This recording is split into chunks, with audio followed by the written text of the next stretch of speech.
আসসালামু আলাইকুম। সবাইকে স্বাগতম ফাতেমাস কিচেনে।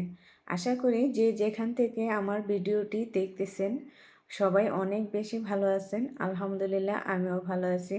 আবারও চলে আসলাম নতুন আরও একটি রেসিপি নিয়ে। আর আজকের রেসিপি হচ্ছে সেমাই পিঠা। এটাকে অনেকেই আবার চুষি পিঠা বলেন। যাই হোক, রেসিপিটি শুরু করার জন্য এখানে একটা হাঁড়িতে দিয়ে দিচ্ছে পরিমাণ মতো পানি। পানিটা দেওয়ার পর বলক আসার পর দিয়ে দিচ্ছে চালের গুঁড়া।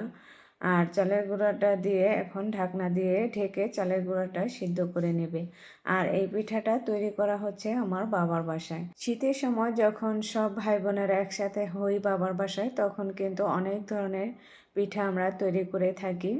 আর এই যে এদিকে কথা বলতে বলতে কিন্তু পিঠা তৈরি করার জন্য ডোটাও রেডি হয়ে গেছে। এখন আমার ভাইয়ের বউ এই ডোটা থেকে একটু একটু করে নিয়ে লম্বা লম্বা করে রশির মতো করে নিচ্ছে।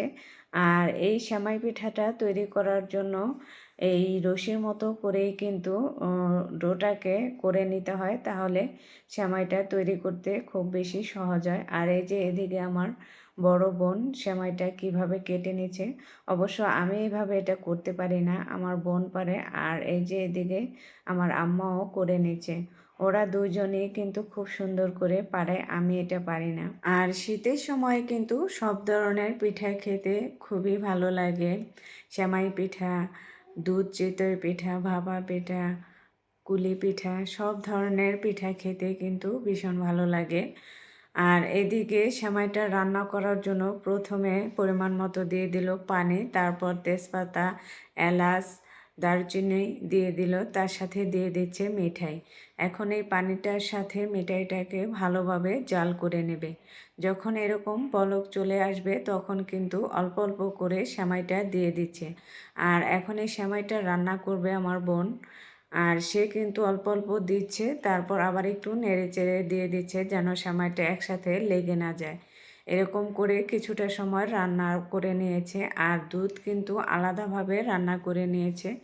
এখন সেমাইটা নামানোর পর দুধটা দিয়ে সেমাইটাকে আলতো হাতে মিশিয়ে দিচ্ছে। দেখতে পাচ্ছেন কতটা সুন্দর হয়েছে। সেমাইটা কিন্তু খুব একটা লেগে যায়নি, ঝরঝরা আছে। আর এটা খেতে যে এতটা টেস্ট হয়েছে কি আর বলবো। আর এই সেমাইটা শীতের দিনে সকালের নাস্তা খেতে ভীষণ ভালো লাগে।